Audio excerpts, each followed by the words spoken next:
Yes, good morning mga idol. Daghang salamat sa tong client karong buntagan no. Sayo kayo ta sa buntag nagsugod tungod kay doon na pabutay laing kliyente nga tong adtoon mga idol. Niata diri sa barangay Dampas sa Tagbilaran mga idol. Mao ni atong kliyente ato ang gisprehan or nagkandak ta karon mga idol og soil cushioning treatment. So atong gibuhat, nagpaandar ta sa atong makina. Mao ni ato ang balde, ato ang chemical, ipasirita nato og chemical ang maong flooring mga idol.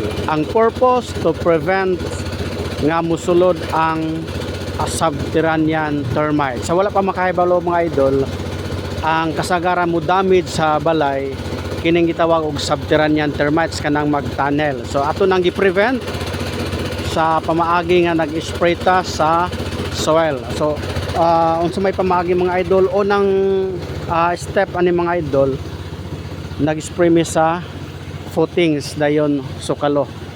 So agay tambak man dayon gifailan og hollow blocks mga idol ay gitambakan, nag-spray na naman. So actually ikaduha na ni namong service karon. Hapit naman mag-flooring or naghihuman na ani gi-spray ilahang flooringan. So gimatingan, gisprayhan para anti-termite. So unsa pa man kunoy anayon dinhi nga concrete man, steel sad. So walay balay, walay building nga walay cabinet. Doon na gyoy cabinet. So munay atakyon sa anay, door jamb og electrical outlets. So inighuman din nga building mga idol, before i turn over mag-apply ta og powder sa tanang electrical outlets. Unya sa before po ni turnover, mag-spray ta din sa building perimeter. So prone kay ni sa termites nga ni mga idol, labi na kay tambak ang yuta. But pasabot ibutang taog walay anay sa imong area, pero ang yuta nga gidala gikan sa layo, wala ta kahibalo nga nagdala din na sila og anay. So mo na karon mo na tong gi-prevent. Pero kung wala pa mo'y budget mga idol, pwede man hinuuna mag DIY kamo nay mag-igo unsaon, pero mas maayo nga adto kas mga professional nga pest controller.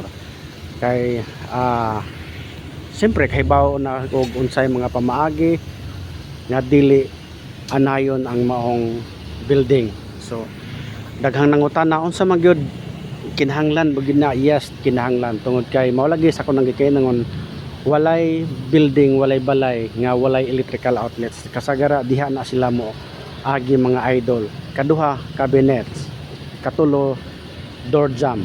So mo na sila atakihon. Dili mo kaon ang anay sa concrete, mga steel, dili na sila mo kaon, kundi muagi nga naman ang anay mga idol usbon ko elastic.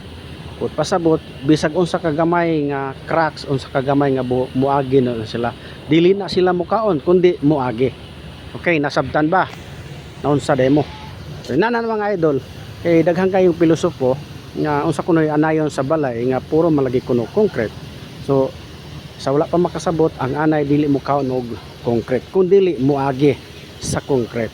Mo na silang naay tunnel, makita ninyo na mangita na sila og pagkaon. Unsa may prone sa pagkaon, mao lagi na kung usbon, cabinets, mga karton, mga sinina, mo na takihon. So para malikayan na mga idol, kinahanglan jud budgetan ninyo para sa anti termites. So nasabtan ba? Daghang salamat mga idol. Naon sa demo.